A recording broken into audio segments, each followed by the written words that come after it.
Shalom, shalom. All esteem belong to 𝐤𝐄𝐄. He alone be esteemed. He alone be lifted high for this day, for this hour, for this time of truth telling. Coming back again. Yeah, coming back again. Like we never left. All esteem belongs to 𝐤𝐄𝐄. He alone is worthy.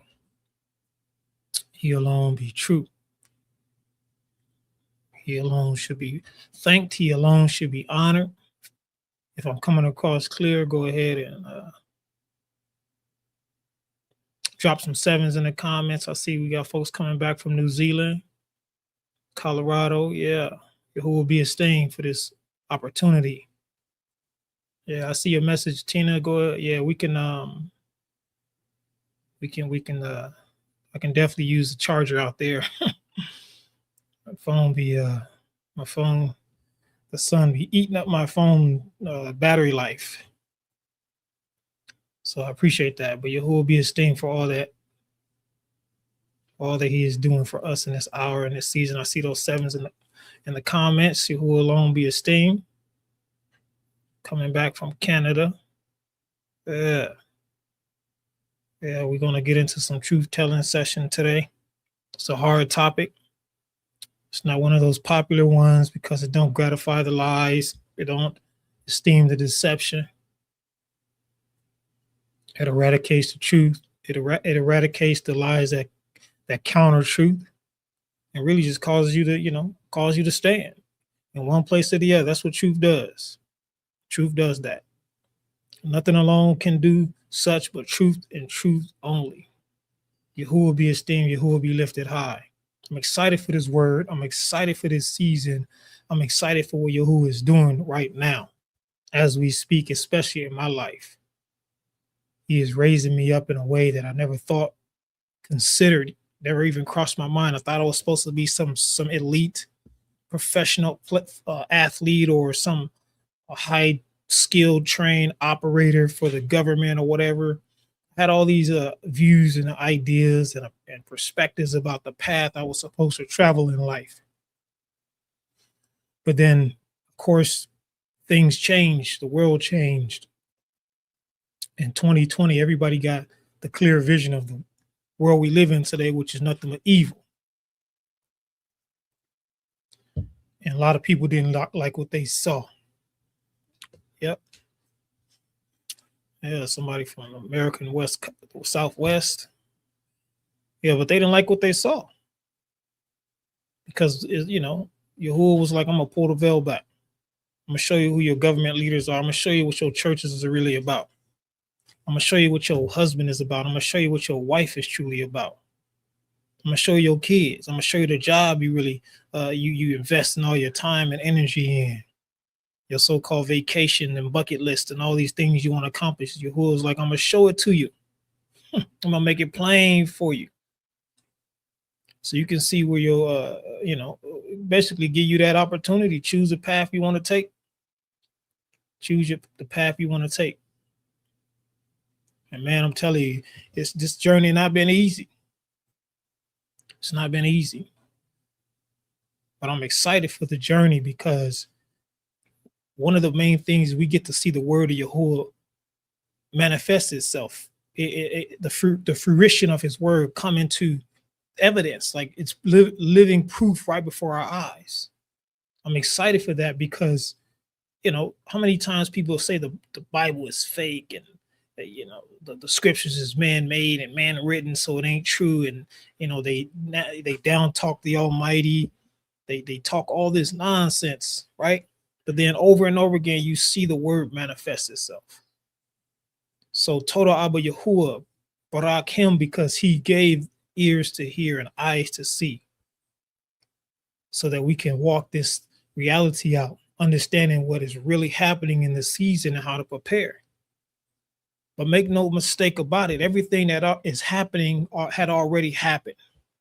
In the time of Noah, the time of Abraham, the time of the southern kingdom, the northern kingdom, there was nothing new under the sun.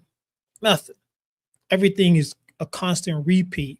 The only difference, which is not even really a difference, is that it all becomes greater. Greater. That's it. The evils, greater. The trials, more and tougher, right? It gets darker. It gets more challenging, but it's not different as far as something new. These are not no new challenges. These are not new trials and tribulations. They're all the same. Been happening for a long time.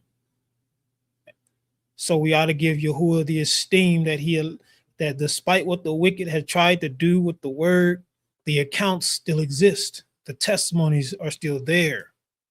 So we can go back and draw strength from those who came before us. In times we want to quit, the enemy's trying to convince us otherwise, trying to pull us back to perdition. We can go back and look at the repeated challenges the chosen face, King David, Eliyahu, Jeremiah, all the different messengers that he called. And we need that. We need that. You need something to fall back on that's going to help you stand up. Right? You need something that's going to fortify you when everything is trying to crush you. And that's why he left the accounts for us. And in this very day in which we live, there are many witnesses to the very realities we see in this and the truth happening right now. There are people overcoming fiery furnaces today, the lion's den today, the dividing of houses today. Because Yahuwah keeps his word, he keeps his promises. And I'm esteemed that I'm one of those individuals who he has preserved despite me, despite the things that I've done, have kept me in various storms. And I'm excited for what he has prepared for us, all those who truly love him, what he has in store, what no eye have truly witnessed. Talking about us among mankind, having seen what he has set up for those who prove their love for him by how they walk, how they carry themselves. But when I say we got a powerful word today, we got a word that's going to send some people in the wrong direction because they don't want to hear it. Again, it don't fit the narrative. It don't fit what most people talk about. And if the message is being spoken by other people, this message today, and it's probably most likely more times than not spoken without the context, spoken from a place of hatred or ignorance, spoken with no true remedy according to the word, fake precepts, flawed inclusion, flawed exclusion, no real depth, no real stance on the realities of what the word is. But Yada Yahu, he's given me this word to speak as a warning, not just for the nations / Gentiles, but for everybody who name his name. You hear this word, and that means it's for you. Take off running, and nothing I can do about that. We're going to get into it tonight. End times, the curse is reversed. Are you ready for this? Are you ready for the curse being reversed? It's happening as we speak. Again, the word is coming to life. It's already alive. But we're now witnessing what he has spoken ages ago to his people. Long time ago. We are seeing it come to fruition right now. And the question is, are you ready? Or are you still dibble-dabbing and figuring things out the way you want to do it? We're about to find out here in the word tonight. We're doing this time which we're watching this study. Again, happy prep day. To hell with this age. This age you should be tired of this age. You should have no real expectation or no desires for what this age has to offer. So-called success, so-called achievements, accomplishments, victories given by this world is nothing but perishing illusions. That's all it is. Headaches, hard times and setbacks. And anybody who don't say they have such are basically filling their head with the illusion. Oh, this is how it is. This is the hustle. This is what you got to do to make it. This you get. Nah, that was never kingdom living. It was always demonic nonsense. The people didn't have to hustle. Yahuwah promised them the land flowing with milk and honey. They didn't have to go out there and try to concoct it, create it, figure out how to get the artificial flavor version of it. He promised them. But yet the rebellion caused what we see today, starting from the garden. Man has constantly fallen backwards or refused to get up. That is a known historical fact. But there are those of us who've looked out on this age and come to this one hard conclusion. The hell with it. It ain't offering us nothing true. All the work people spend to gain something, look how much work they have to spend to keep it. Oh, I make so much money doing so many things, and I got a big old house that you can't even live in because you have to keep spending your money or spending your time making the money to keep the house. But they paint that in Babylon as success, happiness. You've bought a house. In all reality, you signed a 30-year sentence. Don't pay that note and see what happens. Don't pay that bill and see what happens to that car. It's not success. That's called stress. Package as success. We woke now, and we're going to act like it. That's why we do these studies. First and foremost, I want to do a special message to the watchmen and the watchwomen. Yes, this is a word Yahuwah has put on my heart very passionately this week due to recent events and circumstances. So when it happens, he leads me to share, and I want to share it with you. We talk about this often because it's a reality seen all throughout the word. Again, history repeating itself. His story repeating itself over and over again. But we're in the final separation. This is it. This is it. This isn't another kingdom, southern kingdom, northern kingdom situation here. This isn't, what you seen in the wilderness before. This is it. This is the end time separation of the scattered. Whether such join themselves unto Yahuwah as a nation, or those who return to him as his people, original firstborn.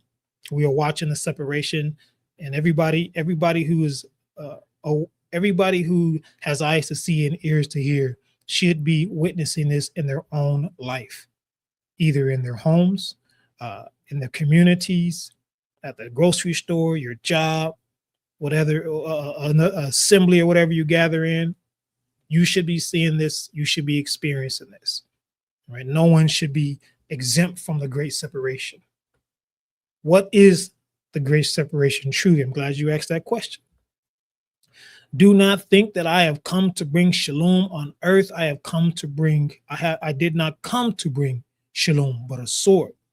For I have come to place a man against his father, a daughter against her mother, and daughter-in-law against her mother-in-law, and a man's enemies will be those of his own household. Metahayu 10:34-36.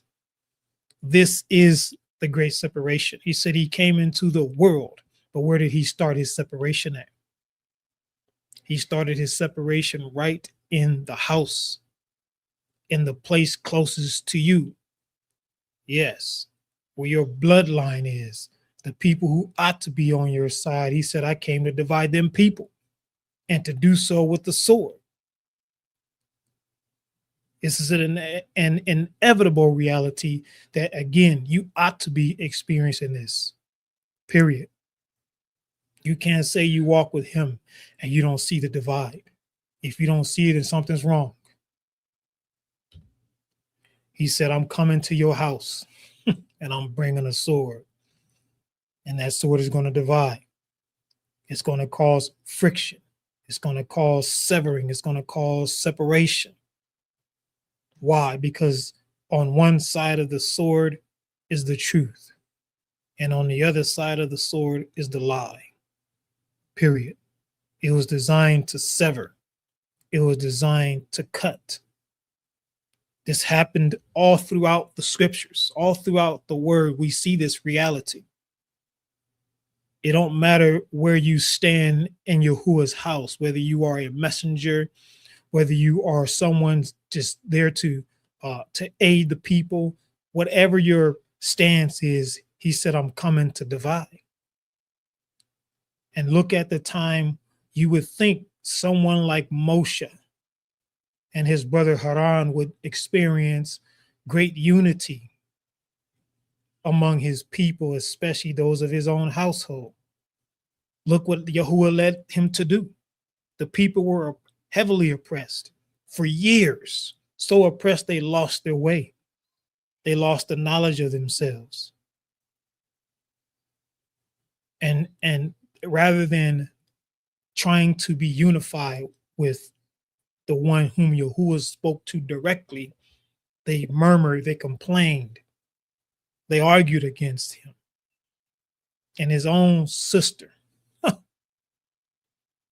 jealous of the man, jealous of the calling on his life, said, does not Yahuwah speak to us also?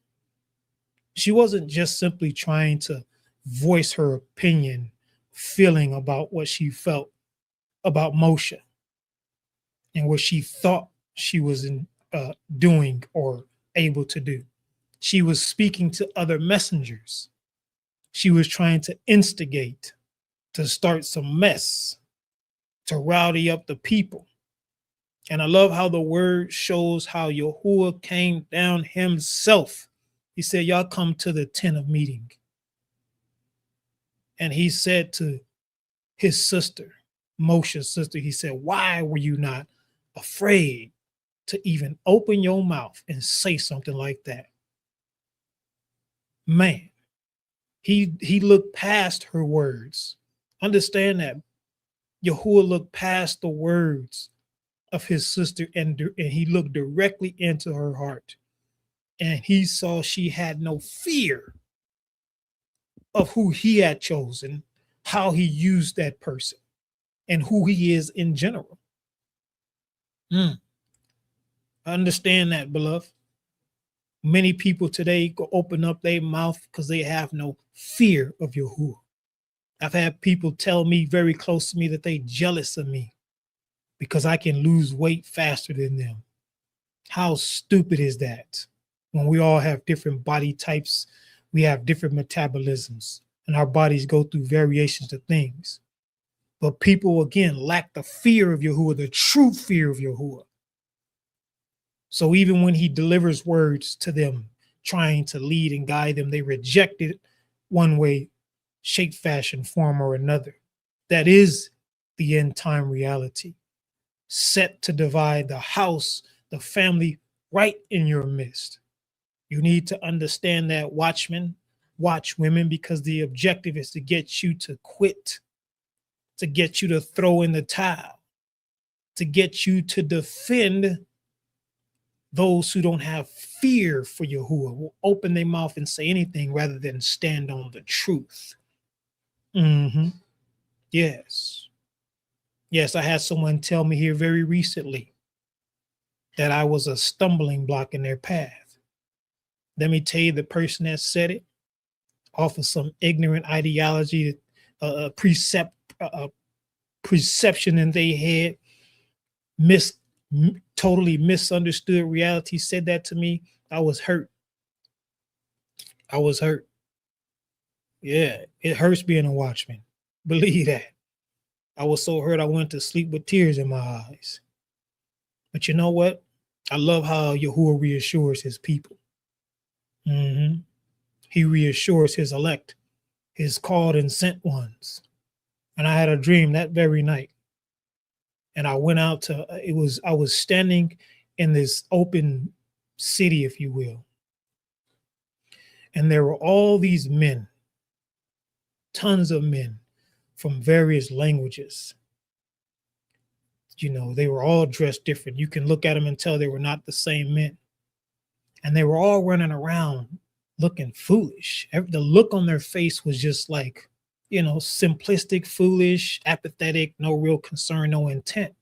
It's one thing I really noticed in the dream. And I saw this person standing in the midst of all these men. And I walked over to them. Inside of me, inside the dream, I knew I was being led to that individual.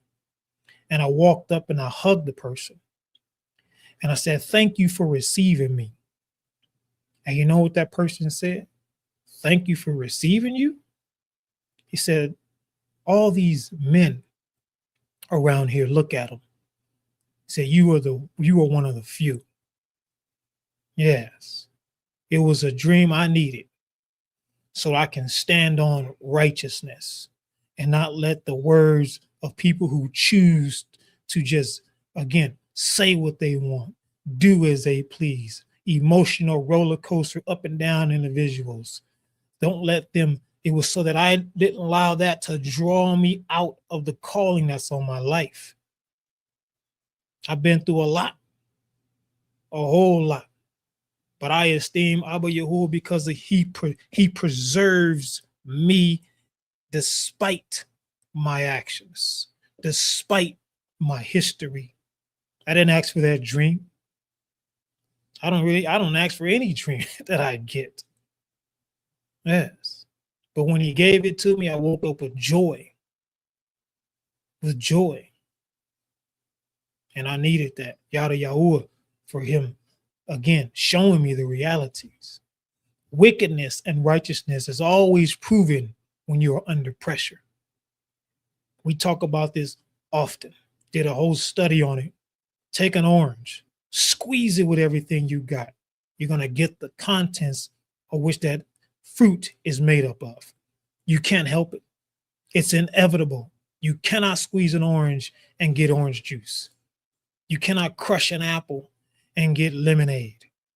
Okay? What is on the inside of an individual, what is truly deep down in the core of a person, will always come to fruition under pressure. So therefore, if the person is wicked, better believe pressure is going to bring it out. If the person is truly built up on righteousness, truly desires the heart of Abba Yahuwah, when you squeeze them, I'm not talking about we've fallen short. We are still humans in the flesh. We're going to not fall or not perfect the walk entirely in this age of realities. We already messed that up. But I love how the book of Enoch says that when that time of redemption comes, he said, "My elect and my righteous will sin no more." He's telling you you've already failed at perfection, but transformation is on the way. But someone built up on righteousness, listen, when you fall down, you don't give it 2 weeks, 6 months. When you feel like it, you get back up. You go after repentance. You go after righteousness. But you know what? You have to have a desire for true introspection to look inside of you to see how you are failing to uphold his Torah. So when you stumble along the way, if your heart is truly attached to his, guess what? You're going to get back up.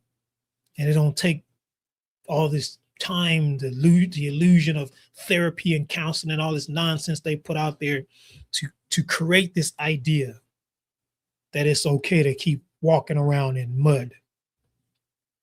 What does it truly mean to be wicked?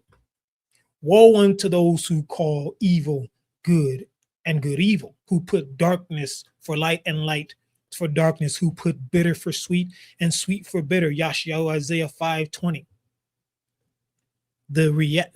Unfortunately, people have taken this verse and they look out on the bacon, lettuce, tomato community, the alphabet community, and say, "Oh, look at that. They call an evil good and good evil," right? Look what they've done with the rainbow. You look at the politicians and the corporations and, oh, they're evil. Look what they're doing to the food, they're evil. But understand something. Yashayahu Isaiah 5:32 or 20, and the rest of the word was not written to the wicked of the world. Yahuwah was always speaking first and foremost to his people. So when he says, woe to those who call good evil, he's talking to the individual who ought to be doing the right thing because he had shown them, he had told them what righteousness is. But again, we live in that era, an age of the amplification of wickedness, where people will justify any evil thing they want to do because they feel in some kind of way. To Yahuwah, that is wicked, just as well as someone deciding that they want to be how the nations move and function. Wickedness is not based on what I think, you think, anybody else think. It's based on what is written. You don't get to not obey the word of Abba Yahuwah because you feel in some kind of way. Yes, you don't get to do as you choose because things don't go how you like them to go. Yes. But see, that's today, right? How many people in Yahuwah say his name? They say they're in him. They say his name, but then they do as they will. Woe unto you who call evil good. Oh, you don't know what I'm going through. Oh, I don't like this. I don't like that. So I'm gonna do this and I'm gonna do that. Woe unto you. The great divide has always come down to truth versus lie. That's it. That is the ultimate divider. Who stands on truth and who stands on lie? Truth don't care about your feelings. Truth don't care about where you at emotionally. Truth don't even ask you about your childhood traumas, your baby, your daddy traumas, where your daddy wasn't there for you, didn't do for you, didn't come and rescue you, or your mama walked out on you. Truth, show me that in the word. Where truth was this therapeutic response to the childhood or the past traumas in your life. Yahuwah said this age is perishing, is set for fire.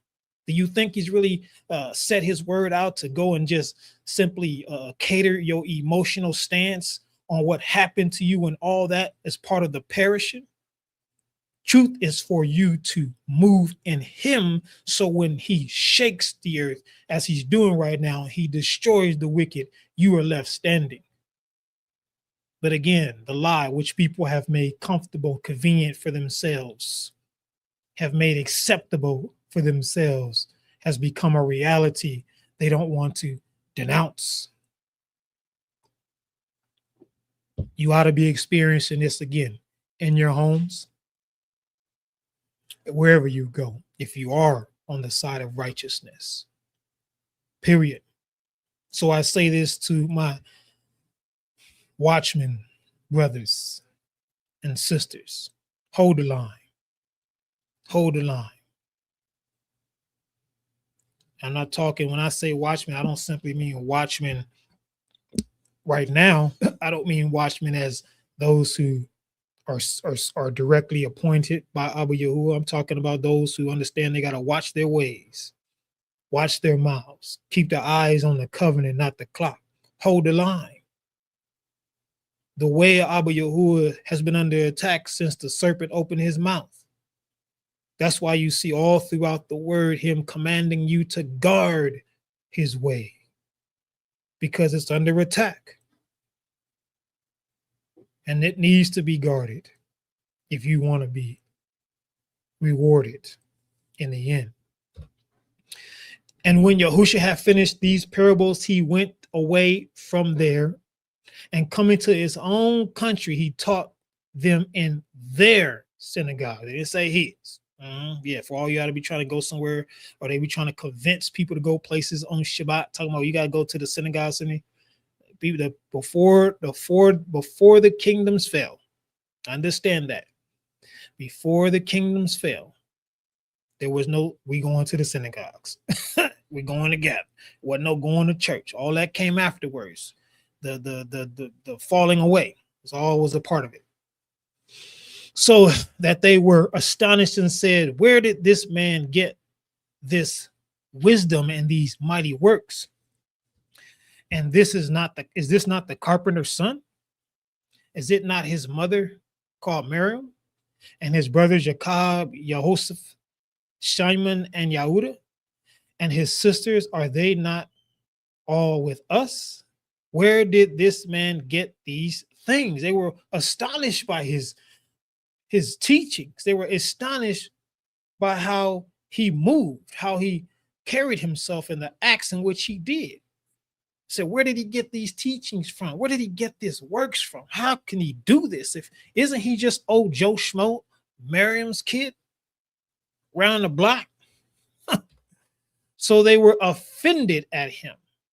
But Yahuwah said to them, a messenger is not without honor except in his own country and his own household. And he did not do many works because because of their unbelief. Metahayu 13:53-58. He didn't perform many things there because the people were his people. They were his family members, right? His community, his bloodline. Right?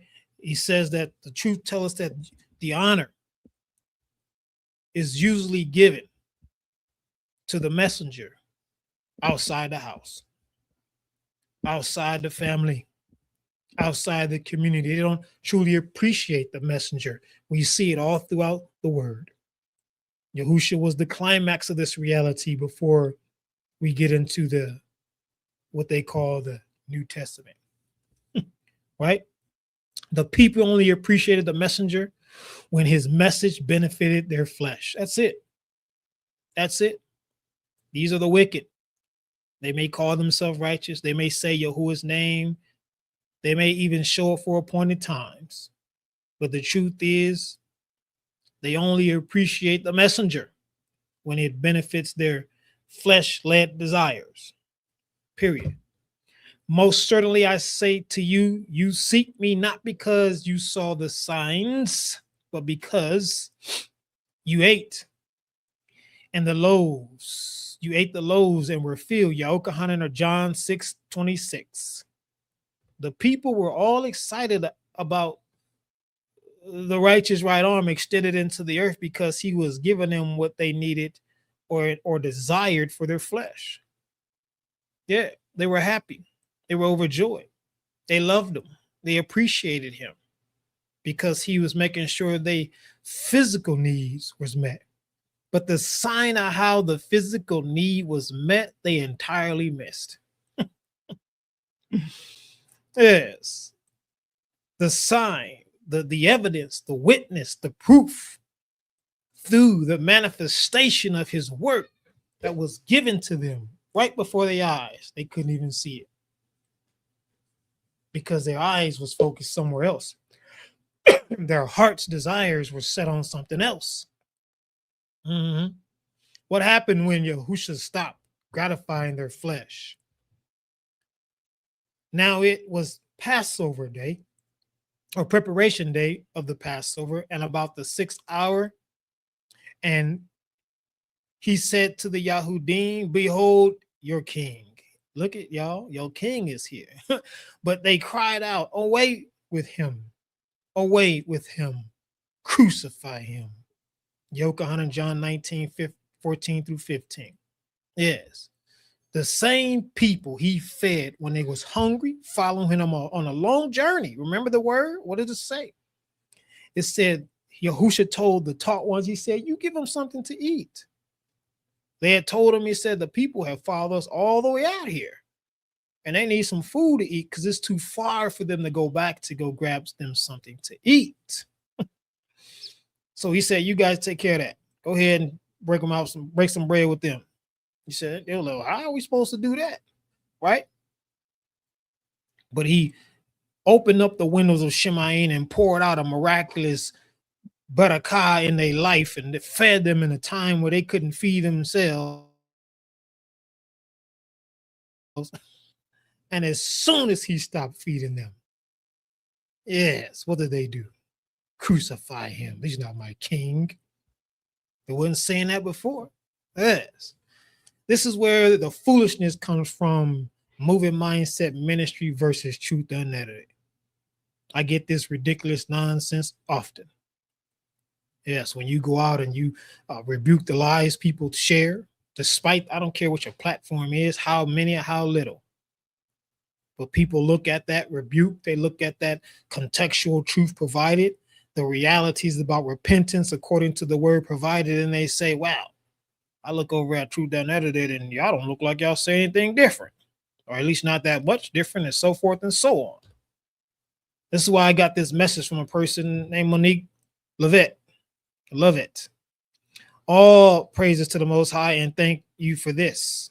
Right? How many times have I told y'all don't thank me? Okay. So I said that, and I still get this message. In the Most High, who? What's his name? As one coming out of lawlessness and having 55 years of Christianity teaching, I have an honest question.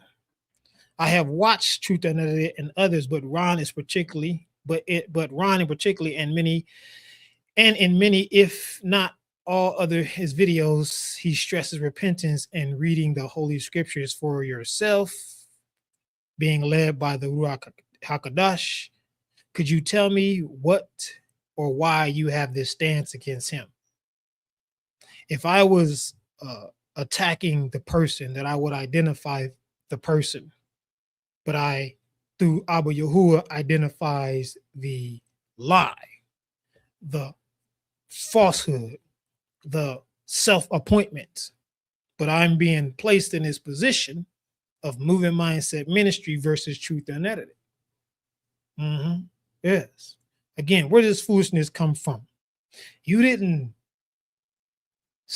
seek me because you saw the signs, but because you ate the loaves and were filled. There is no competition in the house of Yahuwah, period. That goes for the internet. That goes for the assemblies, the gathering places. That goes for your bloodline, your family members. There is no competition in his house. Yes.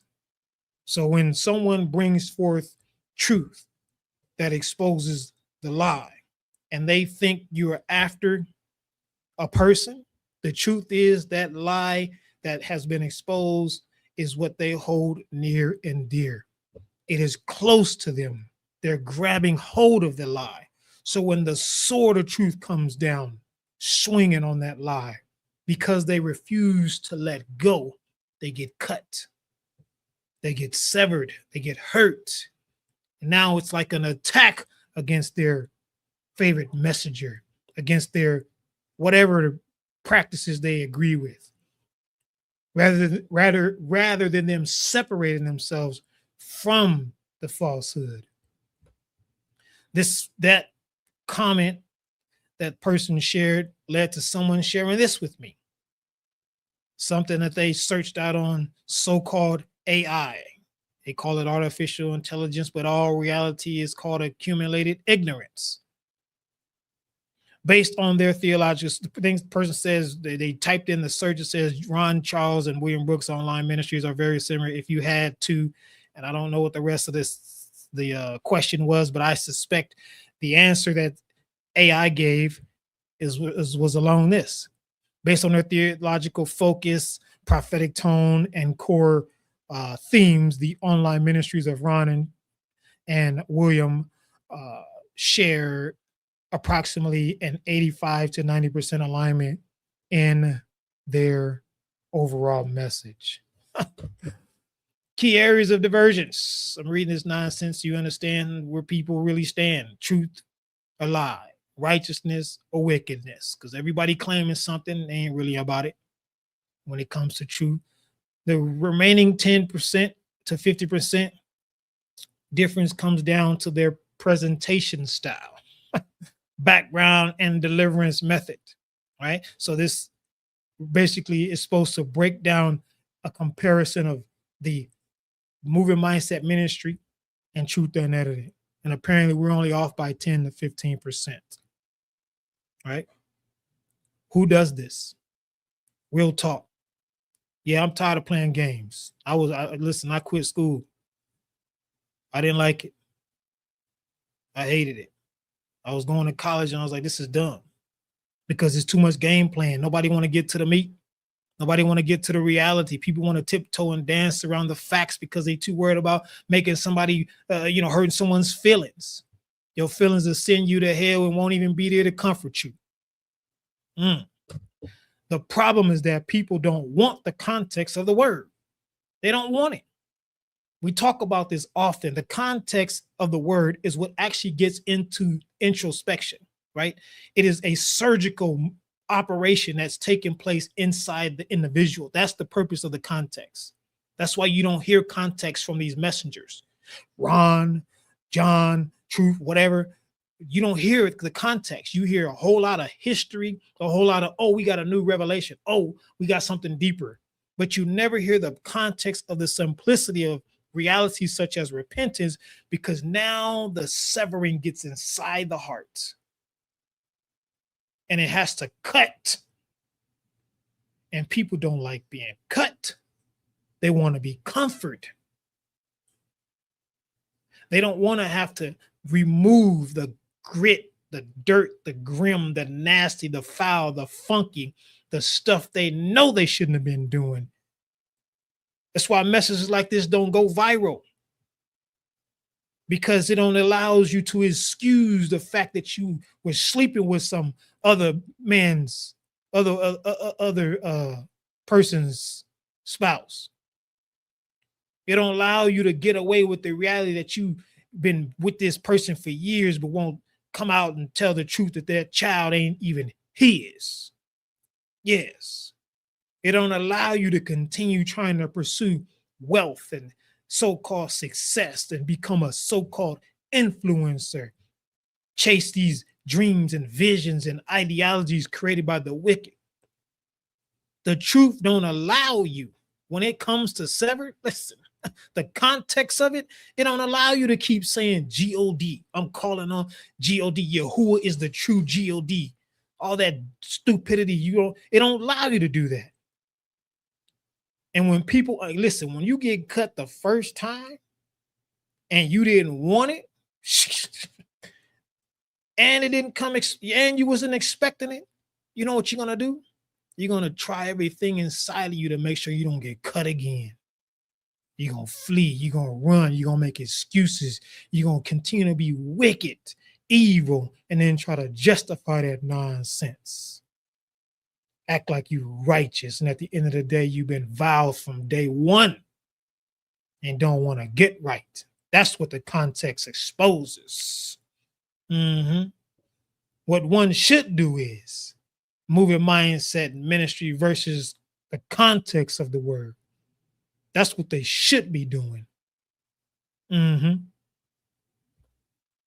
What one should do is truth unedited versus the context of the word. Yes. Yes.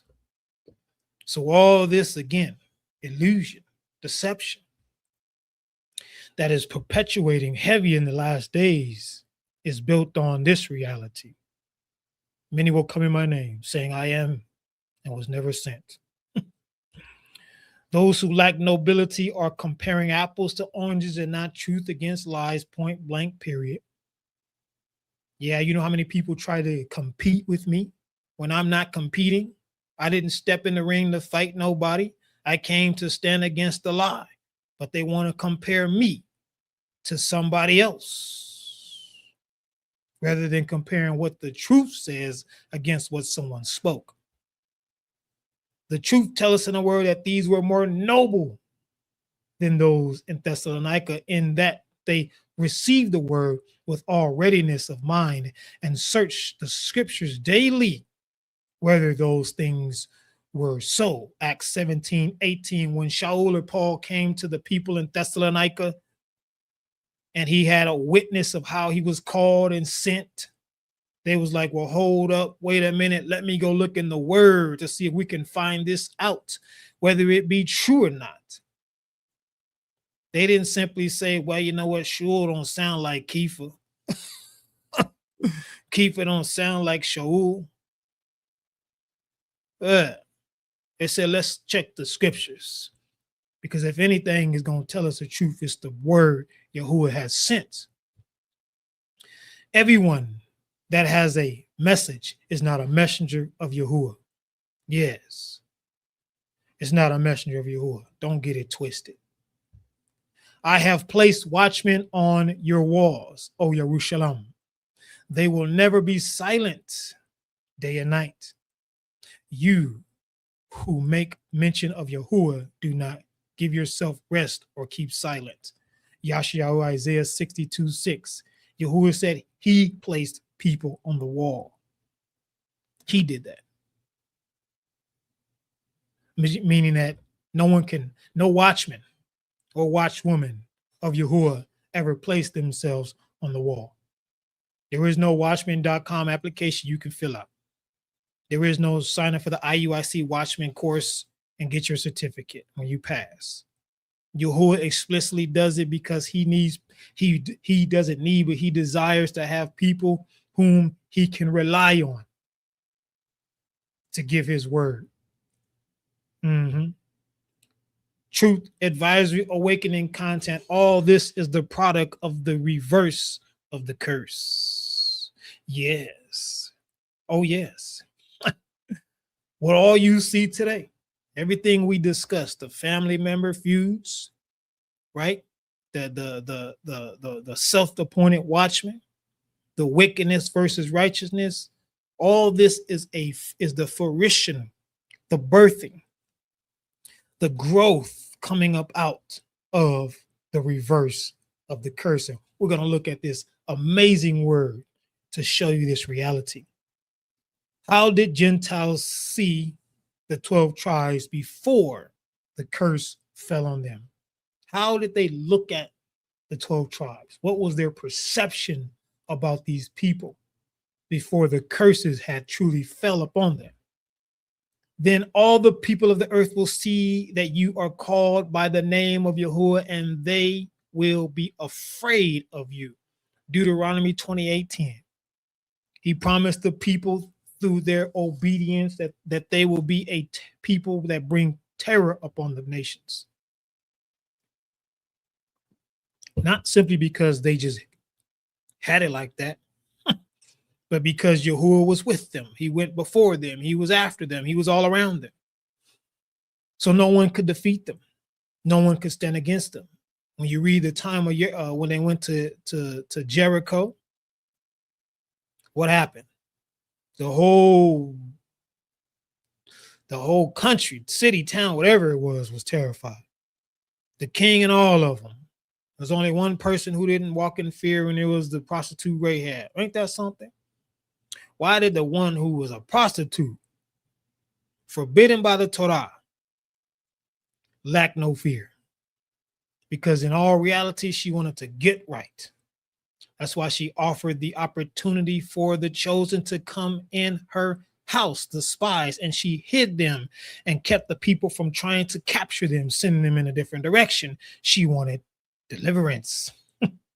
She was tired of being a prostitute. Yes. The people feared the 12 tribes, period. They weren't just average Joes. They were fortified, built up, and empowered by the most majestic one, to the point where they can even, where Yehoshua speaks to Abba Yahuwah for the sun and the moon to stop. Eliyahu tells the rain to stop and then send it back again. Speaks to Yahuwah, he sends fire down to consume sacrifices. Daniel should have been destroyed in the lion's den, but Yahuwah preserved him.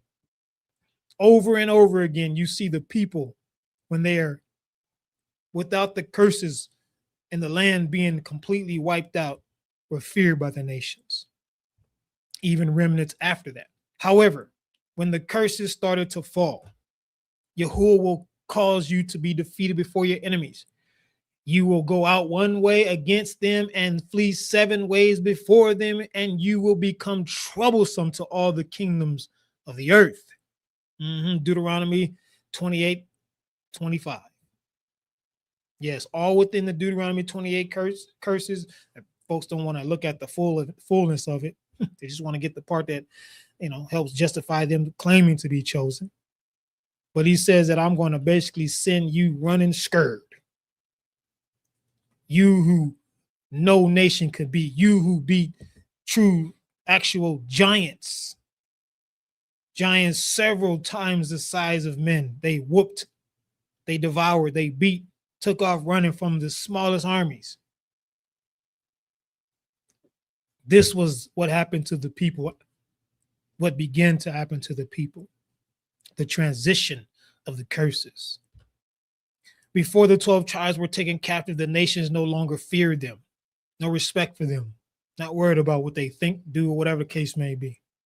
They weren't concerned. They didn't dread them. They went trampling towards and over the people who Yahuwah had brought out of Egypt. And they saw the sanctuary desolate, and the altar profane, and the gates burned up, and shrubs growing on the courts as a forest, or as one in the mountains. Yea, the Kohanim chambers pulled down. Maccabees, First Maccabees chapter 4, verse 38. When the people came to the land, the whole land was laid to nothing. You talking about the Kohanim place? That was the most guarded and kept sacred place in the land. It was where Yahuwah had received the petitions of the leaders on behalf of the sins of the people, and it was defiled and destroyed, pulled down. Yes. However, understand, also Yahuwah, your mighty one, will put all these curses on your enemies and on those who hate you and who persecute you. Deuteronomy 37. Everybody who hates the children of Abba Yahuwah, his firstborn that he brought out of Egypt, whom he had promised, those who persecute his people, those who are his enemies, he said he's going to turn that very curse, Deuteronomy 28, upon those people. That's his word. That's his promise. That's exactly what we're witnessing as we speak. The synagogues, the churches, the assemblies, whatever you want to call them, coming down all over America and in other places across the earth. This is his word. This is his promise. It's not made up. It's happening. Again, we are witnessing what he swore to his people long before they went into captivity. This is the prophetic retributive wrath of Yahuwah awakening in the earth. Do you have eyes to see and ears to hear to recognize this reality? It is retributive. It's payback time for Yahuwah.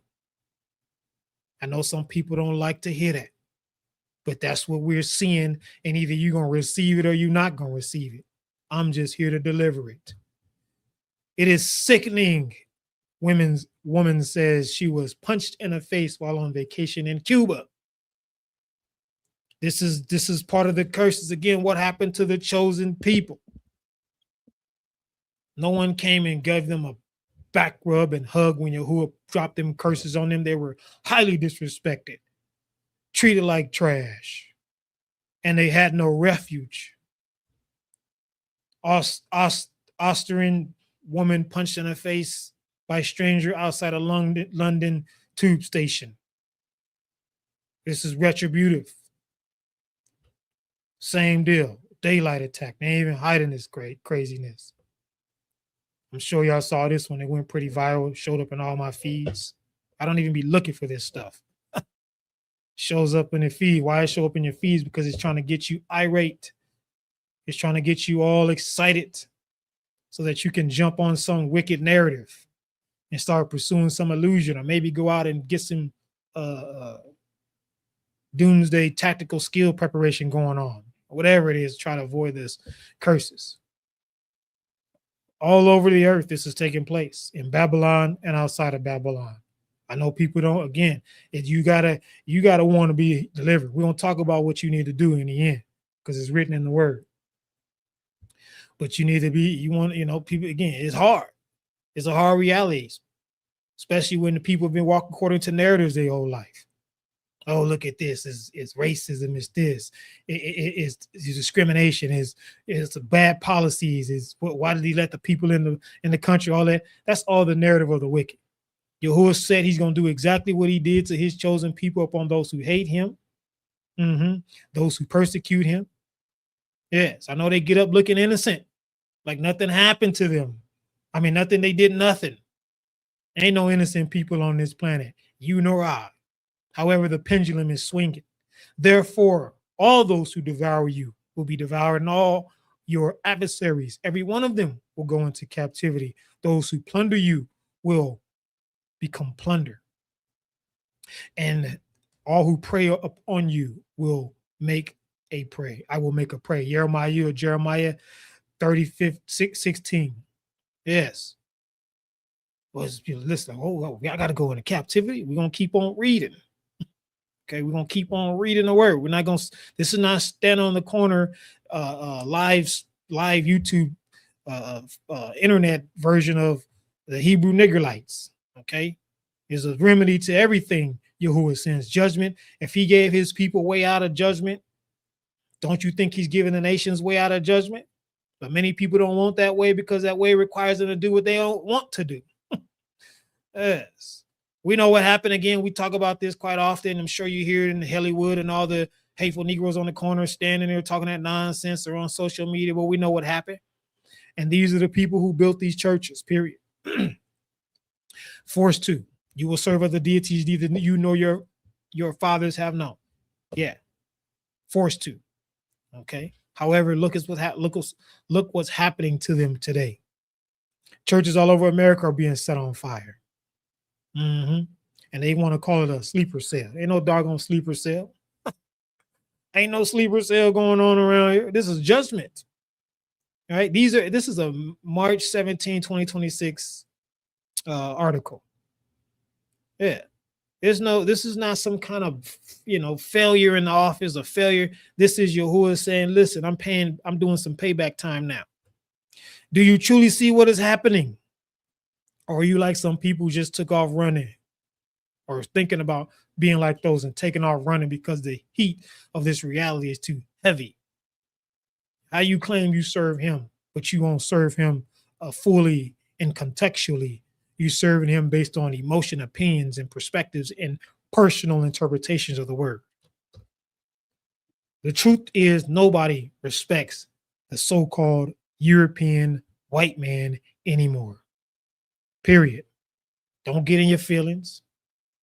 Okay. Same thing happened to the chosen people. No one respected them either when the curses fell. Period. Hard reality, but it is true. He said, I will send these curses upon you just as I sent upon your enemy, just as I sent upon the chosen people. Okay. There was a time you would never see this kind of nonsense in the news.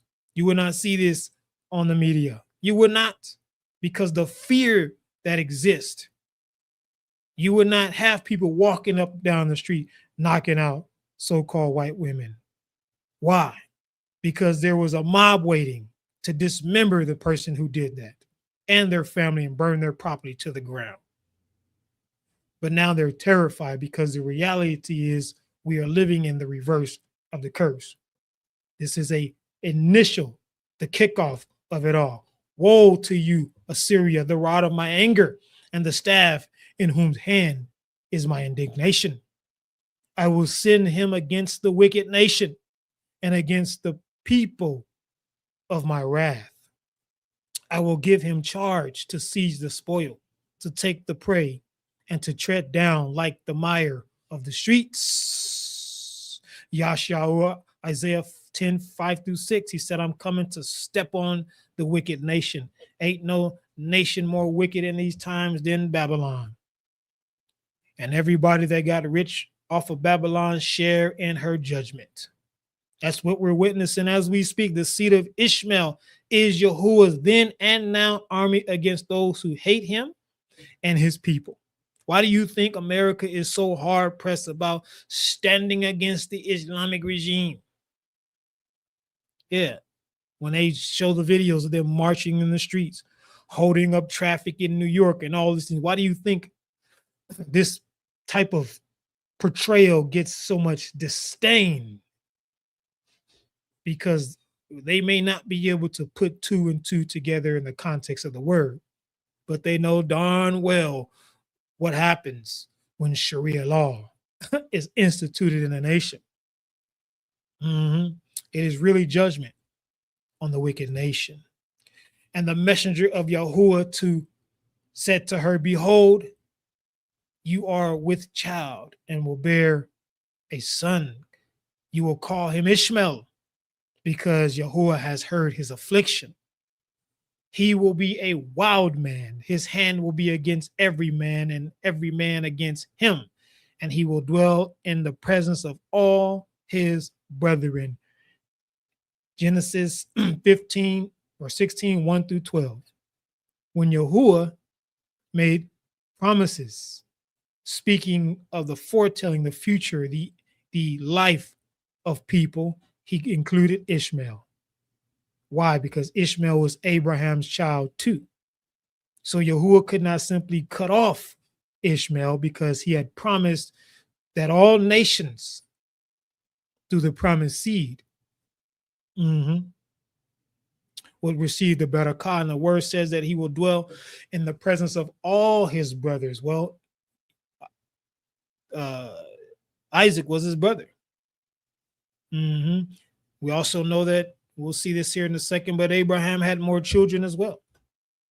But the people of the Arab crusade, the people who pray to that Q, these are them.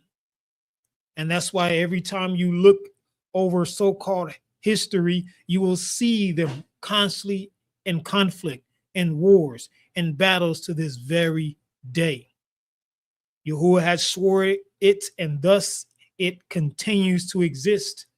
As long as these people are in existence in this age, there will be a conflict with them, whoever they may be, whoever the people they may be among.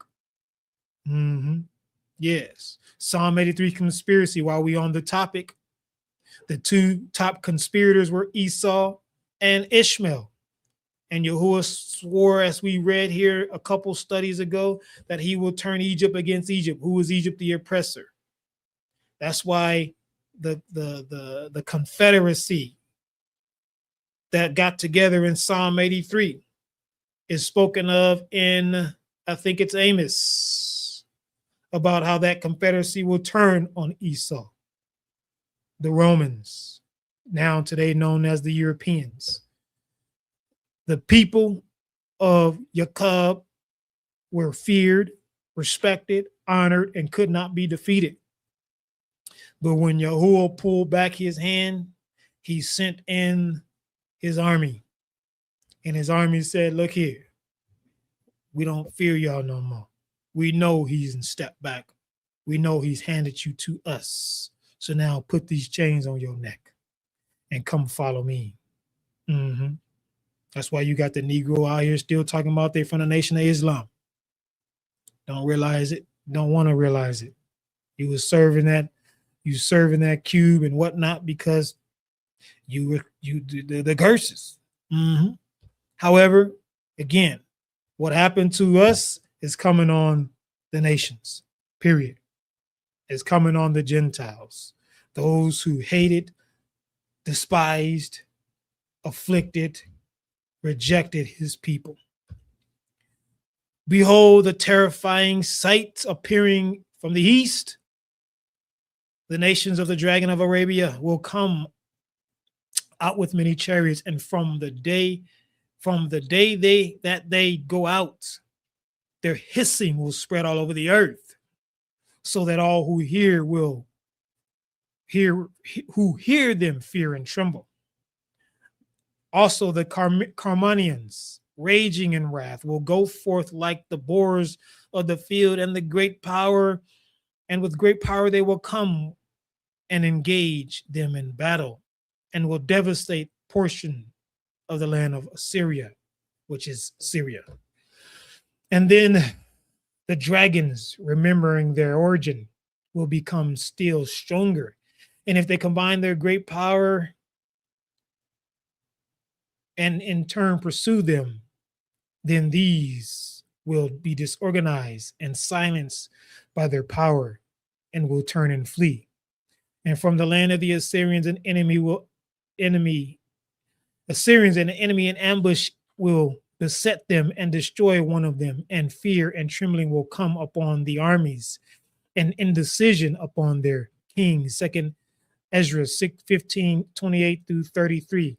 This is why America/Babylon is trying to partner with the Assyrians/Syria, trying to align with the new regime after the land fell. It's prophetic reality. They're trying to preserve their illusion of being powerful people. But if the curses is reversed, why are the so-called blacks still suffering and dying? I'm glad you asked that question, but I'm sure it popped up in your mind. I get it a lot. Firstly, not all blacks are 12 tribe members. It fits the narrative. It fits the narrative, but it's not the reality of the word. Abraham took a wife and he had several extra sons. Who is Abraham? His name is Ibrahim. Ibrahim means Hebrew.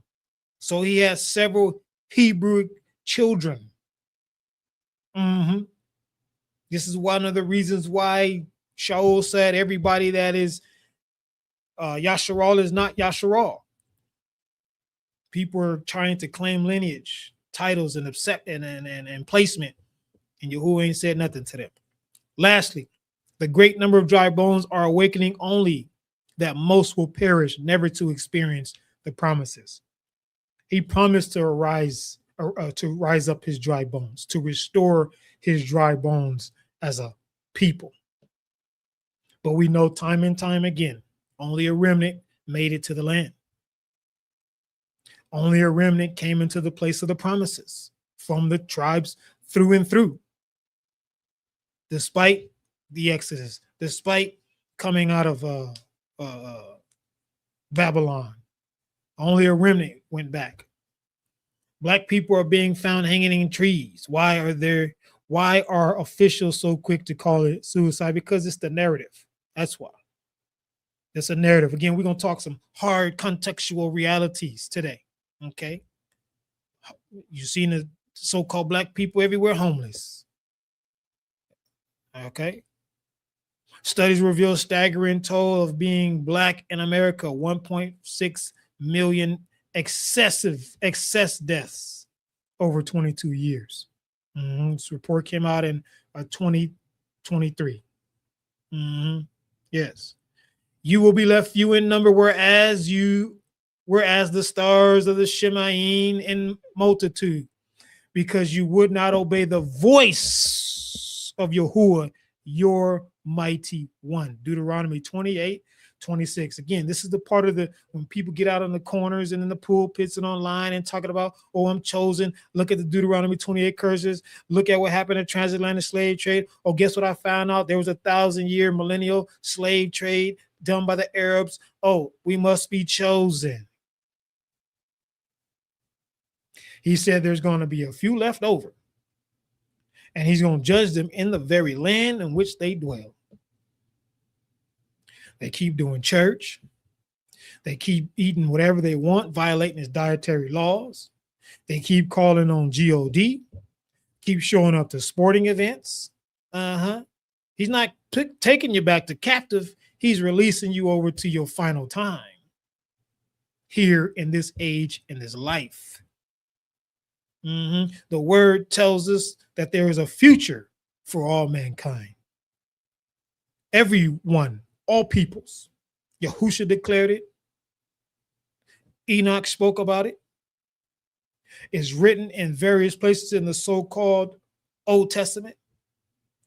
And what that is a coming back to life, a resurrection, if you will. And he says all who are in the graves will hear his voice and they will come forth. But there will be those who will go to everlasting punishment because they did evil. And then those that will go to eternal life because they did good. Who defines righteousness? Who defines wickedness? Yes. What should you do? I'm glad you asked that question. Stop playing with Yahuwah, because he ain't playing with you. You disrespectful. You being disrespectful when you think he's not going to pay you back for that? You've come to the knowledge of truth as you profess. You say he has awakened you as you claim, but you still can't honor in the way which he said. But you're going to get him to open up the windows of the Shemaim and pour you out a better car. He's going to preserve you from this point forward into the land, into eternal promises, but you continue to play games with him. Yes. Yeah, you're supposed to be a man, but yet you running around here like a little boy, still blaming people for your troubles, your dramas, your traumas. You're supposed to be a leader. He didn't give you them male parts just so you can do something to make you feel good with it. He gave you the male parts so that you can be proof of the production of righteousness. Let us make man in our image and after our likeness, not the likeness of a doggone woman. Yes. And you women out there who can't seem to honor and respect because you got this feminism nonsense going on that you just gonna snap your neck and do what you want to do. You better go read, especially you out here with your breast hanging out, advertising yourself on social media. You better go read the Apocalypse of Kepha or Peter and see what happened to these so-called enticing women, manipulative women. You know you got dirt in your closet, but you don't want to be real and come forth. He not playing with you. Look around at these people perishing left and right. What do you think they're perishing before? Because, oh, it's just evil times? He kept his obedient in evil times. He kept them in fire and brimstone. He kept them in darkness and wickedness. Why are these people not being kept? Because they're faking it. They're fronting. They're pretending, or they completely rejected the reality. So he is perishing them, Gentile and Hebrew too. Yes. And we're going to get into it. This is about your soul. This ain't about you feeling good. This is about you getting right. Yes. Yes. Why are you walking around, woman, with spandex clothes on? Got your body advertised. Let's be real with it. But you don't want some man to do nothing to you. You over there enticing the evil. I saw this video the other day of this woman in here fighting in the gym for her dear life. At least that's what she believed. From this guy that was trying to assault her in the gym. But you in the gym. You in the place surrounded by wickedness with these clothes on that all it does is tell every part of your body. You playing with Yahuwah. I don't know who that person was, but I know some of you out there playing with him. Wearing what you want, saying what you want, doing what you want. You dishonorable wives. You don't get to honor your husband because you feeling like it. You honor him because the word commands you to. You gonna get a pass for dishonoring him because you don't like it? He's gonna judge you. He's judging the world right now. And his people are perishing left and right because judgment starts with the house of Yahuwah. Yes. They're being left to their own destruction as we speak. It's time to get right. Whether you a Hebrew or a Gentile, you stop faking it. Stop pretending. Again, people don't like this truth because it's the context that digs deep inside of the individual that demands change. Yahuwah never called his people to coast through life. He never told them to set up their own views and perspectives about obedience. Yes. He never gave people the pass to do what they want. He said, I'm going to pay you back. It may not be when you expect it, but you're going to get it. That's his word. And it's time to tighten up, or you're going to be left to the judgment. Also, the sons of the foreigner who joined themselves to Yahuwah, to serve Yahuwah, to love the name of Yahuwah, to be his servants, everyone who keeps from defiling the Shabbat and hold fast my covenant, even them I will bring to my consecrated mountain. Yashayahu, Isaiah 56, 6-7. So you tell me this, beloved. All these Negroes, Hebrew Negroites on the corner talking about the white man can't make it. He gonna perish and die. He can't, no salvation for him. But he says right here, the sons of foreigner. You show me where he says certain people can't make it. He opened the opportunity. He said, for all that join themselves. What does it mean to join themselves to Yahuwah? It means to serve him. You can't serve him in the world. You can't serve him in your desires. You can't serve him in your opinions, your views and perspectives. That's what's wrong with people today. We was told this was going to happen. They're going to be lovers of themselves, all while saying, we love you, Yahuwah. Stop that doggone lie. If you love him, then prove it. Obey him. You can't say you love his name, but you dishonor him at the same time. That's hot, cold, lukewarm, straddling the fence nonsense. And that person going to get spewed out of his mouth. Honor the Shabbat.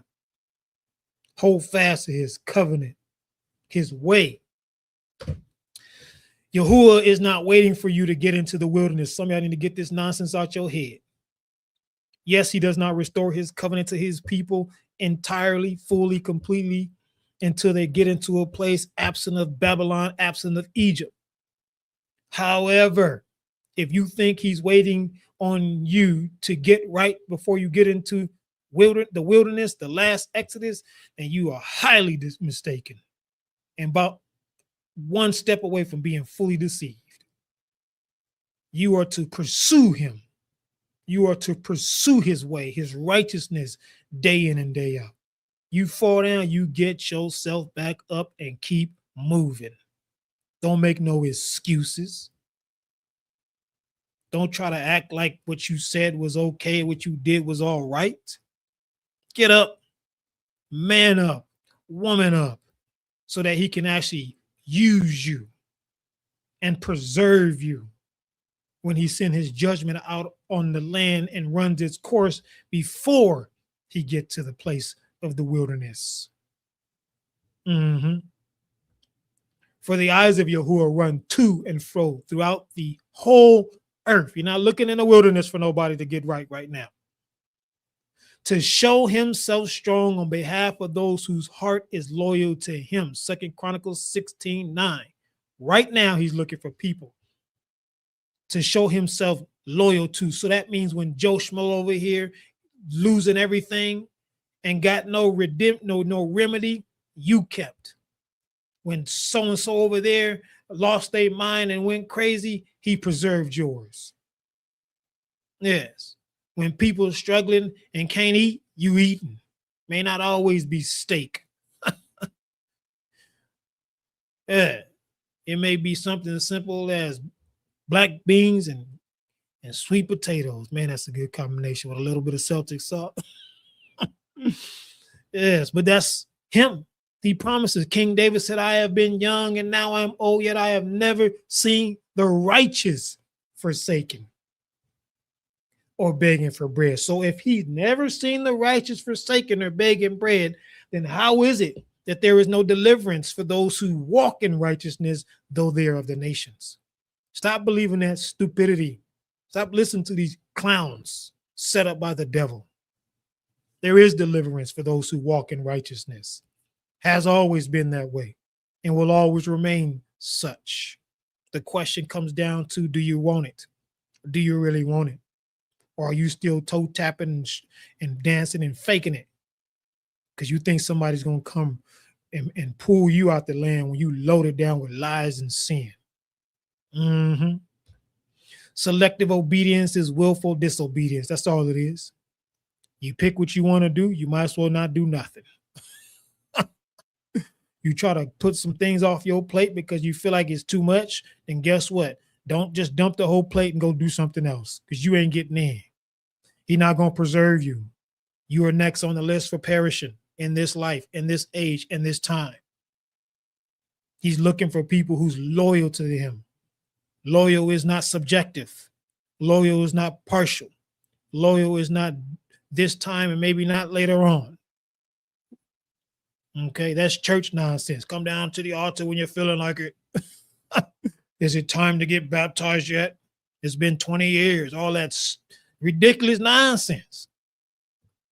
Thus says Yahuwah of hosts, in those days 10 men from every language of the nations will grasp the sleeve of a Yahudi man, saying, let us go with you, for we have heard Yahuwah is with you. Zechariah Yahuwah 8:23. Man, tell me how many people of the nations, Gentiles, take off running, beat feet and head out over the hills when they hear this. What you mean? I can't get into the kingdom until I grab the sleeve of Yahudi. I can't get in until I latch on to the people that are depicted in Deuteronomy 28. Crazy. I'm not doing that. I just got to love Yahushua and I'm going to get in. Thus says the Yahuwah of hosts, not me. You better recognize. He said that you of the nations, Gentiles, you're not getting in. You're not going to see Yahuwah until you grab the sleeve of a Yahudi. Period. That's why. Let's just put this in the plainest perspective, right here in the truth. This is why he said that those people who hate, oppress, afflicted his people of the nations will be in captivity. All of them. Why? They're not grabbing nobody that look like this. Majority, most of them, all of them will not latch on to a person that has this, because this depiction, because it draws it boils over the ideas that were given to them in their head by the nations. It's a hard reality. So they're going to run from it. And the only place they can go is where? Yoke of iron, because that's his word. What happens when you grab hold of a true chosen one? What happens when you latch on to that person, truly chosen? The anointing of Abba Yahuwah that comes on them cannot help but to fall on you. Go back and look at the word, beloved. Look at the time the people in Egypt. Look at the time the nations were standing against enemies. The Gentiles were standing against enemies. And Yahshua and Yahuwah has sent one from Yasharala Yaqub among them. He had anointing these people, these messengers, and kingdoms were preserved. Lives were saved.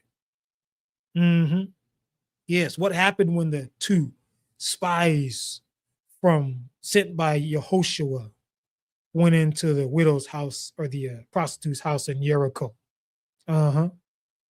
What happened to the widow and her son, whom Yahuwah told Eliyahu to go to for some food? What happened to her son? He perished. But she was obedient to the messenger. And not only did her son come back to life through the hand of Yahuwah, through his messenger, but she had enough bread and oil to last her the entire time of the famine that Eliyahu was able to speak over the land for the rebellion of the tribes. Yes. So when you are grabbing hold of a true chosen one, that is his consistent contextual promise all throughout the word. How do you find a true Yahudim? I'm glad you asked that question. At Caesarea, there was a man named Cornelius, a centurion of what was called an Italian regiment. He and his household were devout and feared Yahuwah. He gave generously to the people and made petitions unto Yahuwah continuously. About the 9th hour of the day, he clearly saw in a vision a messenger of Yahuwah coming to him and saying, Cornelius. And when he observed him, he was afraid and said, what is it, master? The messenger said to him, your petition and your gifts has come up as a memorial before Yahuwah. Now send to Joppa for Shimon, who is called Kepha. He is lodging with Shimon the tanner, whose house is by the sea. When the messenger who spoke to him had departed, Cornelius called 2 of his household servants and a devout soldier from among those who attended him continually. When he had explained all these things to them, he sent them to Joppa. Acts 10, 9 through 20. And the following day, they had entered Caesarea, talking about Kepha, with the men. They had left to go with him. And Cornelius was waiting for them, and he called together his relatives and close friends. And Kepha was coming in. As Kepha was coming in, Cornelius met him and fell down at his feet and bowed before him. But Kepha lifted him up, saying, what? Stand up. I myself am also a man. He didn't say, thank you for your donation. Thank you for honoring me. Thank you for this truth. He said, don't give me no doggone honor. Get up off your feet, off your knees, and get up on your feet. I'm a man just like you. It goes to show you about these messengers out here. Oh, thank you for your constant XY. Anyways, and as he talked with him, he went in and found many who had came together. Then he said to them, you know, it is unlawful for a Yahudim man to keep company with or go to one of the other nations. They had a clear separation there. But Yahuwah has shown me that I should not call any man common or unclean. I'm talking about your pork chops. Don't be eating that crap. Therefore, I came without objection. As soon as I was sent for, I asked then, for what reason have you sent me? So Cornelius said, 4 days ago, I was fasting until this hour. And at the 9th hour, I made a petition in my house. Spoke to Yahuwah. And behold, a man stood before me in bright clothing and said, Cornelius, your petition has been heard, and your gifts to the poor are remembered in the sight of Yahuwah. Send therefore to Joppa and call Shimon here, whose surname is Kepha, who is lodging in the house of Shimon, a tanner, by the sea. When he comes, he will speak to you. So I went to you immediately. So I sent to you immediately, and you have done well to come. Now, therefore, we are all present before Yahuwah to hear all the things commanded by Yahuwah. Then Kepha opened his mouth and said, in truth, I perceive that Yahuwah shows no partiality, but in every nation whoever fears him and works righteousness is accepted by him. The word which Yahuwah sent to the children of Yasharel, claiming Shalum through Yahusha the Mashiach, he is master of all. The word which was proclaimed throughout all of Yahudah. He said he knew this word because he was already walking in the truth. And began from Galilee. After the immersion of Yochanan proclaimed how Yahuwah anointed Yahusha of Nazareth with the Ruach HaKadosh and with power, who went about doing good and healing all who were oppressed by the demon because they didn't want to stop living in sin. For Yahuwah was with his righteous right arm, his only deliverance. And we are witnesses of all these things which he did both in the land of Yahudim and in Jerusalem, whom they killed by hanging on a tree, not a stupid cross. That's the pagan ideology, so people can follow JC nonsense. And Yahuwah raised up on the 3rd day and showed him openly to all the people, but to witnesses chosen before Yahuwah, even to us who ate and drank with him after he rose from the dead. And he commanded us to proclaim to the people and to testify that it is he who was anointed by Yahuwah to judge the living and the dead. To him all the messengers bear witness of that through his name. Whosoever believes in him will receive a remission of sins. While Kepha was still speaking these words, the consecrated breath fell upon all those who heard the word. Acts 10:24-44. This is your way out. This is your way to endure the judgments. This is your way to be sustained in the wicked times. This is your way as a person of the nations to have the mercy of Yahuwah, to keep you when you see all the rest of the people being subjected to wrath. It is the truth in context. He receives everyone who does the right thing, period, who actually loves him because the evidence exists by way of their behavior, not simply their mouth. Cornelius was a Gentile who feared Yahuwah, gave to his people from the heart. They wasn't doing stuff out of, oh, I'm scared. Something might happen to me, so let me write this check real quick. Right? Let me give a couple of dollars, or let me go hand out some food. No, he gave to the people from in here. That's why the word says he did it generously. You can't do nothing generously if it ain't from your heart. He petitioned daily. He didn't have no once a week, some kind of one feeling like something. Hold on, I think I got some time. Let me get on my knee type nonsense. He had a continual relationship speaking to Abba Yahuwah, didn't hear nothing from him until the messengers came and spoke to him. What did he say? Go get Kepha from the tribe of Yehudah. He also fasted. He laid down that fleshly desire. He didn't put no stupid ash on his forehead and said he giving up Snickers for a little bit. He fasted, truly. We talked about this before last week, matter of fact. That's how you're going to hear from him. That's how he's going to lead you. As a result, he and his entire family was saved. Imagine that beautiful thing. That's why it's so important for you men to be men. Stop being punks. Stop being sissies. Stop letting your wife say everything. Stand your butt up and be a man. It ain't making her, it's not making her less than what she is. You was called to lead. You was built to lead. You can get slapped in the face and endure harder than she can. Life can crush you. You can still get back up. You was built to be a man. Stop being weak. Cut all this nonsense, mental health junk out. Emotional breakdown nonsense. It's time for you to man your butt up. Your household depends on it. Is everybody in your house going to be saved? Of course not. Everybody in nobody's house was all saved. This is an exception to the rule. How do you know it's an exception to the rule? The word said his whole house feared him. Everybody in your house that ain't gonna fear Yahuwah. It's the last days.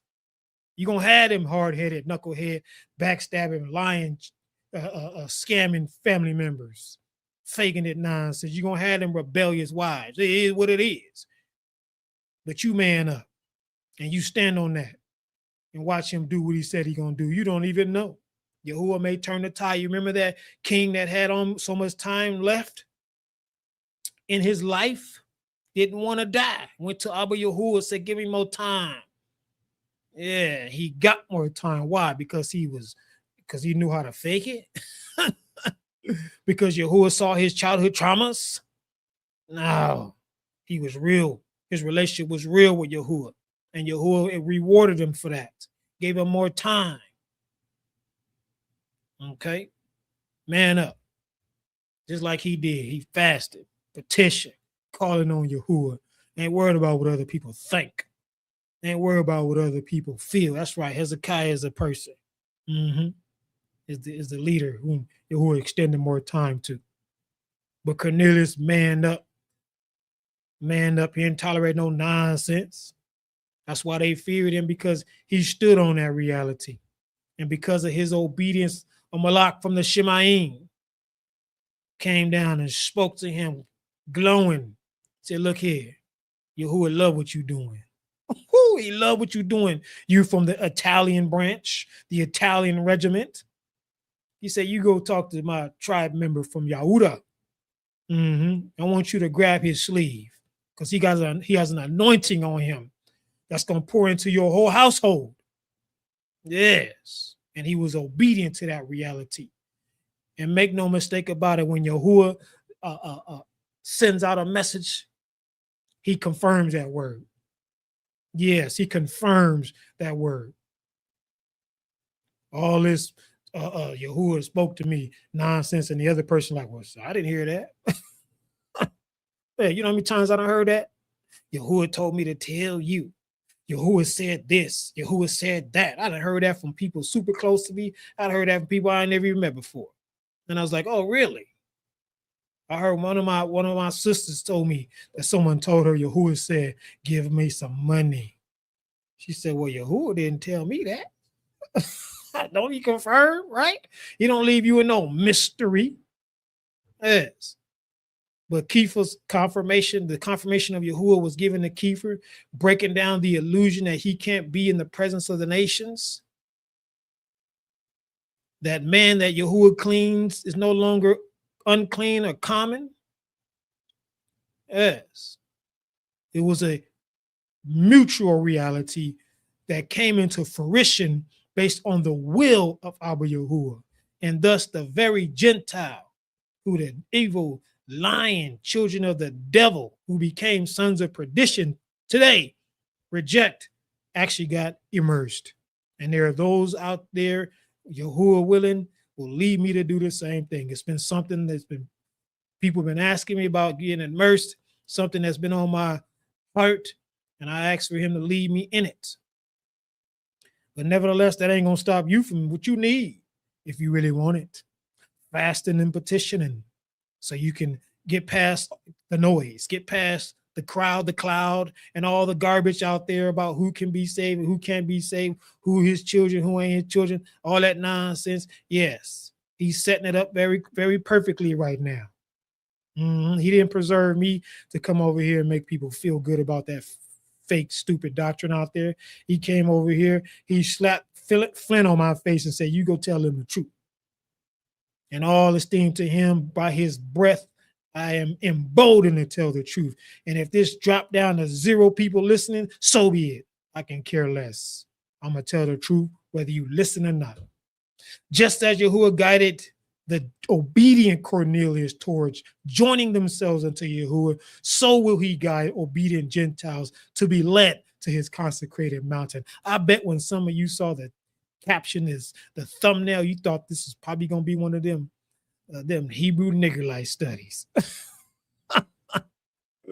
Oh, look at that. You trying to tell all the white men going to go into captivity. No. Let's get the word in the fullness thereof, the context thereof, the history of the word thereof. Yeah, there's an order in his house, but his house is open to everybody, period. And anybody who tries to close the door on anyone in his house, they're not even in his house. The truth says that they outside. Woe unto you who shut the door of Shemaim on the face of the people when you yourselves are not inside. They stand on the outside of the door trying to keep you from getting in. Leave them clowns alone. Stop listening to them retards. Period. Oh, there's some hard words. I tell you what, you don't write them some hard words, but ain't no words gonna be harder than away from me. I never knew you. So you better get these in now, because once you hear that, you ain't gonna hear nothing else. Don't let the son of the foreigner who has joined themselves to Yahuwah speak, saying Yahuwah has utterly separated me from his people. Nor let the eunuch say, I am a dry tree.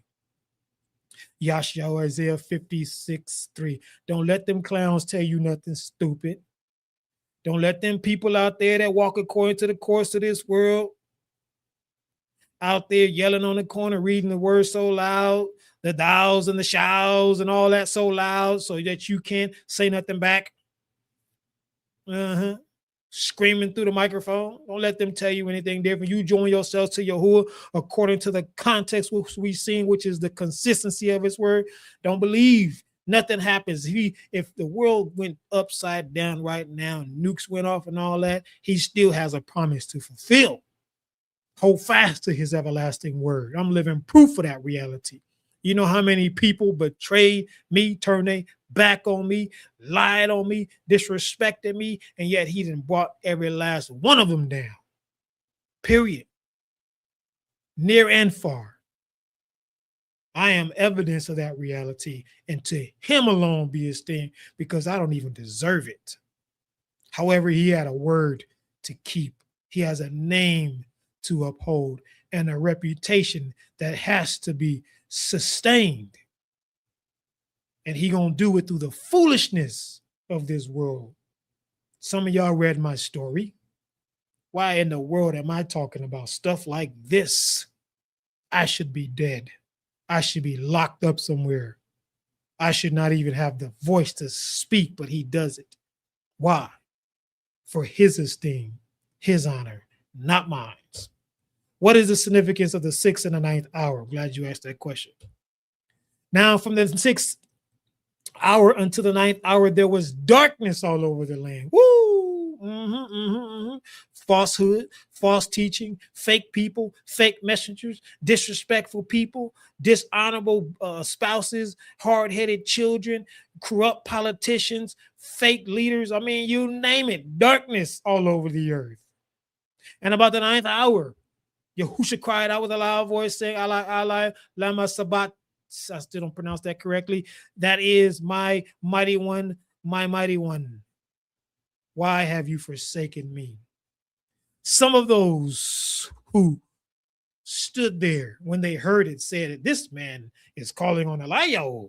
Immediately, one of them ran and took a sponge, filled it with sour wine or vinegar, and put it on his reed and offered it to him to drink. For those with ears to hear, Yahuwah never forsook his righteous right arm. He abandoned the will of the flesh. The context right. What did Yahusha say in the Garden of Gethsemane? If it is your will, take this cup from me. What was the cup? The crucifixion of the flesh. He had to drink of the crucifixion of the flesh, the suppressing, the laying down, the fasting, the rejection of the flesh, the get away from the flesh, stop following the flesh. He forsook that on the execution stake, not a doggone cross. Okay. How do you confirm this reality? Let's keep reading. The rest said, let him alone. Let's see if Eliyahu will come to save him. And Yahusha cried out again with a loud voice and what? Yielded up his breath. Woo! He gave up the breath from the flesh. What does that mean? He gave up. He separated what cannot be sustained with which can be. No matter how much Yahuwah keeps and protects us, this flesh has to perish. Yes, because in order for you to see the eternal promises, you're going to need a new being. That's why when he came back, he said, put your finger in my hand and in my side. He had a new being. Yes, transformed. Then behold, the veil of the temple, the house was torn in two from bottom to top. Yes, they didn't say everybody can go up in the house and get up in there how they want to get up in there. He still maintains his order. I know church teaches you differently. We all have access to him now. Yes, Cornelius did. He had access. He petitioned to Yahuwah. But what happened? A messenger had to come in and be that gap filler, if you will, to send him over to Kepha. After the veil was torn, the earthquake took place. The rocks were split. The graves were open, and many bodies from the consecrated ones who had fallen asleep were raised and coming out of the graves after his resurrection. Notice how you get a bigger account in here other than what they show you in Hollywood. They went into the consecrated cities and appeared to many. So when the centurion and those with them who were guarding Yahusha saw the earthquake and the things that had happened, they feared greatly, saying, truly, this was the bond of the mighty one. Matthew 27:50 or 45 to 54. Okay, here's what happened. The ninth hour, 6 to the ninth hour.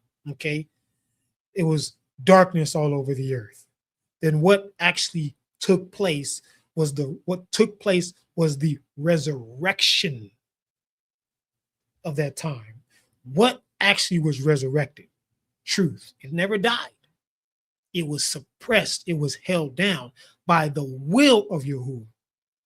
But when it came back up, the word, the will, the way of life for all mankind, it brought up those who were dead.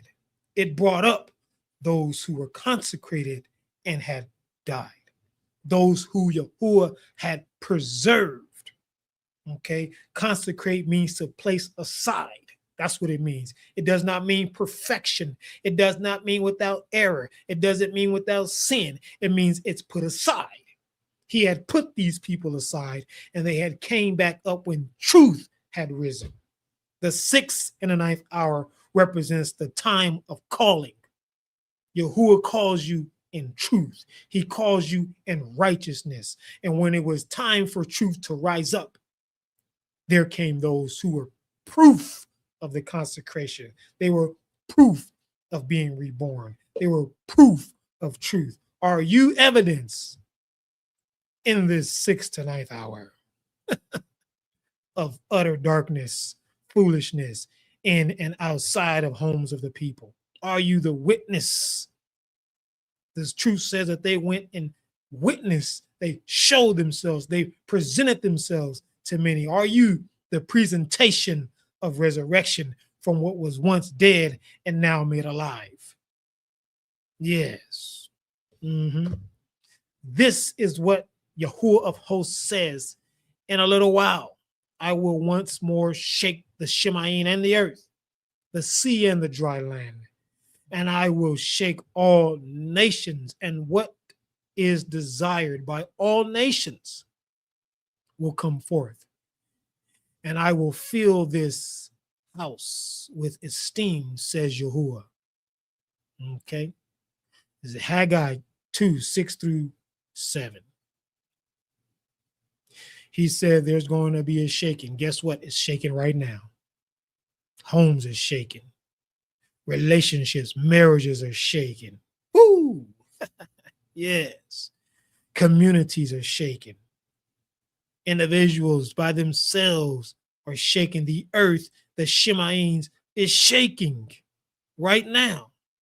And he is shaking it like someone sifting the chaff from the wheat so that he can get what is desired to come out.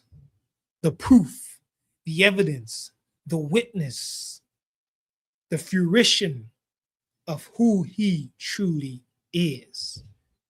Yes. So the question comes down to, is it you, Hebrew or Gentile? Yes. The curse has been reversed. The people who claim to be chosen of the Hebrew descent are perishing in great numbers in horrific ways. Yes, it's going to make the news because it fits the racial narrative, but they're not going to tell you why it's happening. They're not going to tell you why the so-called white women is being knocked on the ground everywhere you go. They're not going to tell you that it is reversal of the curses. So the question is, where do you stand in the midst of all this? Where do you stand in the fulfilling and the fulfillment of the foretellings written ages before you and I was even a thought in our parents' mind? Ask yourself that. Because when it's all said and done, if you don't know the answer before, it's too late. It's too late. Many are experiencing it right now. Many people today will not be here tomorrow. And they will not have the favor to overcome that judgment. Yahuwah is shaking the earth one last time, and all he desires rises up. And all that he desires is rising up. Is rising up. Everything else is falling away. His remnant, his chosen, his elect, his consecrated ones, his consecrated people of the nations, the Gentiles, is rising up. Period. Everyone else who don't want to hold fast to truth, obey him in the context which is written, they're falling away. They're enticed by messengers who said they were never appointed. They're enticed by lies and deceptions. They make excuses for why they do things that he said stop doing. That's falling. That's not rising. That's not coming out of the grave. That's not coming out of lawlessness.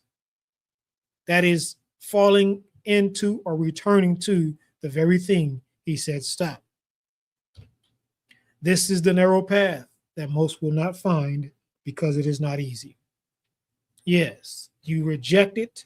One rejects it because it carries a weight that's too heavy for people to bear because they are already loaded down with stuff they want to do. They're already loaded down with their expectations they keep making excuses for. Oh, it don't look like the end is here. It don't look like this is it. It don't look like these are the last. It look like we got a little more time. Hey, you know what? If something happens, at least I said my petition in the morning. So let me go out and do this and do that. And Yahuwah's, again, looking past.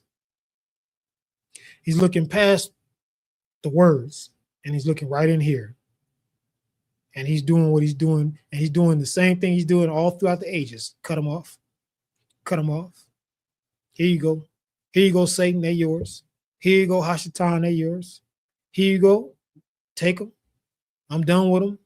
They don't want me. You can have them. The narrow path is total selflessness. Total selflessness. You can't do what you want, period. However you feel. You got to honor in the position in which he has put you, whoever you may be, whatever status role he has put you in. You serve him as he has outlined, not according to how you want to serve him. And if you don't do that, you are doing nothing but being a liar, a fraud. And when the pressure gets on, the proof going to come to fruition. It's all going to come out, period. But I love Abba Yahuwah's word because it cannot return void. We are witnessing it right now.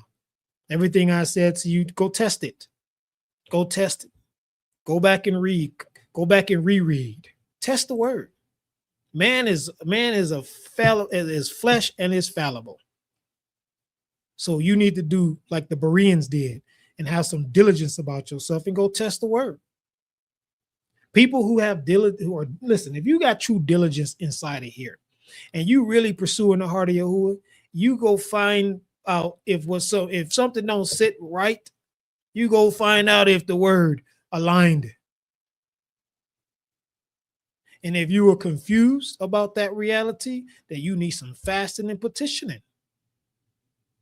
Period. If it happened to Cornelius, why can't it happen to you? It ain't going to happen in your timing. And it never going to happen the way you expect it to, because you again, you're working out your deliverance, which means you're coming out of expectations, falsehoods, and desires the world has established. Because the earth is given into the hands of the wicked. All this thing belongs to the most majestic one.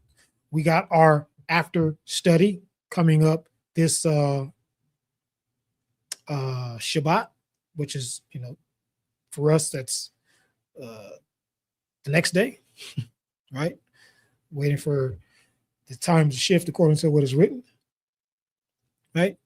And we do question answering, testimonies, studies, clarity and whatnot. Yahuwah leads you to share.